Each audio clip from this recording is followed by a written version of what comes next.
nous sommes à l'Île-de-Saint ce soir, pratiquement en plein jour, puisqu'on vient de refaire tout l'éclairage à LED, donc très économique, puisque c'est l'équivalent d'un four dans une maison, et qui s'inscrit dans un programme général de transition énergétique. Ça apporte plus de confort, ça apporte de la sécurité. Cette opération est une opération exemplaire, puisqu'on est la première commune à être équipée d'éclairage comme ça, 100% LED, donc chaque lampe peut être pilotée individuellement.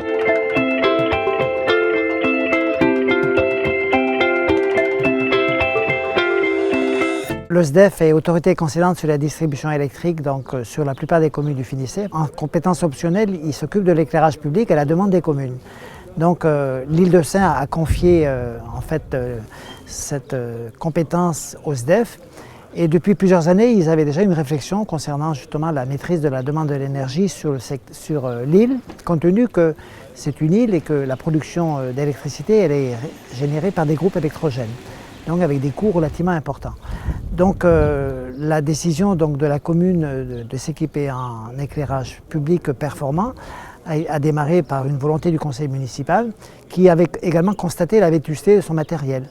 Donc on en a profité, vu l'expertise du SDEF, d'allier justement les nouvelles technologies qui sont actuellement possibles par les LED pour permettre une consommation moindre et très nettement améliorée. Et en même temps, trouver du matériel performant qui puisse répondre aussi aux exigences en termes d'intégration dans l'urbanisme, puisque ici on est dans une île typique où on ne peut pas mettre des lampadaires qui soient trop encombrants ou qui altéreraient le paysage. Donc on a essayé de faire au mieux, allier donc intégration dans le paysage, ensuite performance écologique et performance économique. Les LED c'est un très bon choix pour l'Île-de-Saint pour deux raisons essentielles. D'une part c'est que le niveau de performance des LED actuellement est arrivé à un niveau très satisfaisant avec une fiabilité très intéressante. Donc je crois que là aussi c'était notre rôle de pouvoir anticiper les évolutions technologiques. Et le deuxième point, qui à mon avis est très intéressant pour une île,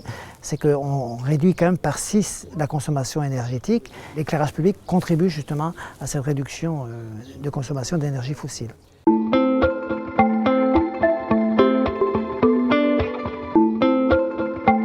L'intérêt aujourd'hui de l'AFE d'être ici, c'est d'abord parce que l'AFE est en face d'un projet complet, ensuite un projet qui est concret et réalisé, puisque ce qui nous manquait dans les nouvelles technologies, c'était surtout des réalisations, et là on est en présence d'une réalisation. Et je dois dire que ça devrait donner dans très peu de temps des informations, de la communication qui vont permettre à d'autres communes, petites, moyennes, voire grandes, de se lancer dans des projets. C'est d'ores et déjà une vitrine en matière de bonnes pratiques de l'éclairage et d'utilité et de fonctionnalité permettant à tous les usagers et à tous les citoyens et les habitants de cette île de bénéficier d'un très bon éclairage. Ce nouvel éclairage OLED va permettre de faciliter la vie aux habitants au niveau des déplacements, notamment dans des moments critiques de la journée, et en plus sur une île comme ça où les embruns et autres phénomènes climatiques font que l'éclairage est important. Et autre avantage aussi, c'est les économies d'énergie. Aujourd'hui, on est dans un cas de figure très particulier puisqu'il est temps de passer aux applications, c'est-à-dire la technologie LED est connue, reconnue, approuvée, et je suis persuadé que ce qui est mis en place aujourd'hui sur l'Île-de-Saint va susciter l'intérêt auprès des 14 futures métropoles françaises prévues pour janvier 2016, qui pourront s'inspirer de ce qui a été fait ici pour s'en servir eux comme projet pilote à mettre en place dans leur ville et dans leur métropole. Le projet qui est ici aujourd'hui mis en avant est un déclencheur pour la région, certainement, Bretagne d'abord, mais sera aussi un déclencheur avec d'autres pour l'ensemble de la métropole, pour aller de l'avant dans la transition énergétique. L'Île-de-Saint, c'est un petit territoire, mais qui a toujours été en avance sur plein de choses. Il y a une tradition d'innovation. Donc là, actuellement, on est dans une phase de recherche et d'économie d'énergie et de transition énergétique qui est engagée depuis 2008. Et aujourd'hui, donc, il y a 88 points lumineux qui vont être équipés en LED. Alors pareil, c'est une première. On est la première commune à être équipée en 100% en LED.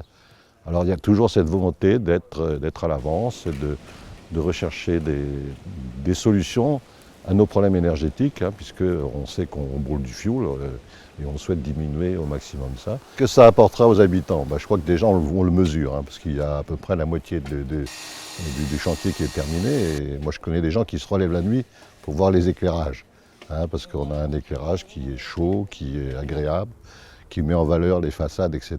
Donc au niveau des habitants, ça apporte un confort, ça apporte une vision de l'île qu'ils ne connaissaient pas, donc qu'ils redécouvrent. Au niveau du tourisme, c'est toujours important de faire parler de l'île.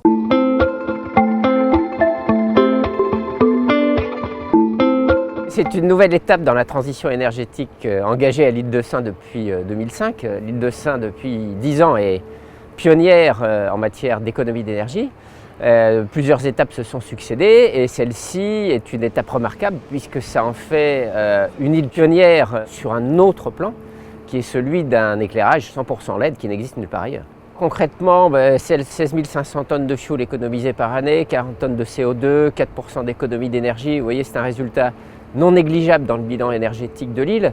Et tout ça, ça s'ajoute aux éclairages chez les particuliers qui sont aujourd'hui 100% LED, aux machines de froid, c'est-à-dire frigo et congélateurs qui sont 100% A ou A+, à l'usine de désalinisation qui est en osmose inverse avec des consommations qui ont diminué de façon là aussi très importante.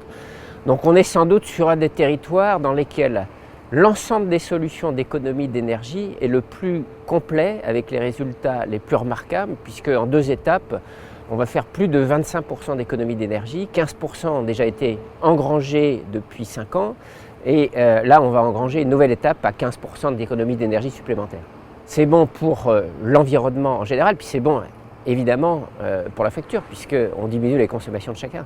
C'est une expérimentation de partenariat qui fonctionne assez bien. Vous voyez bien que la transition énergétique, c'est un sujet qui est d'abord un sujet d'une collectivité locale avec des partenaires. Et là, il y a autour de la table quand même beaucoup d'acteurs. Au-delà de la commune, il y a le conseil régional, il y a le conseil départemental du Finistère, il y a le syndicat d'électricité, il y a l'association des îles du Ponant, il y a EDF. On peut expérimenter à l'île de Sein, qui est en fond une mini-planète, des solutions qu'on pourra développer à beaucoup plus grande échelle ensuite. Donc, sur tous ces plans, ça présente un intérêt majeur. C'est clair que demain, ce qu'on a mis à l'île de Sein, ça sera la solution pour le territoire national. C'est un projet qui peut intéresser d'autres îles et d'autres communes. On est prêt à montrer nos installations.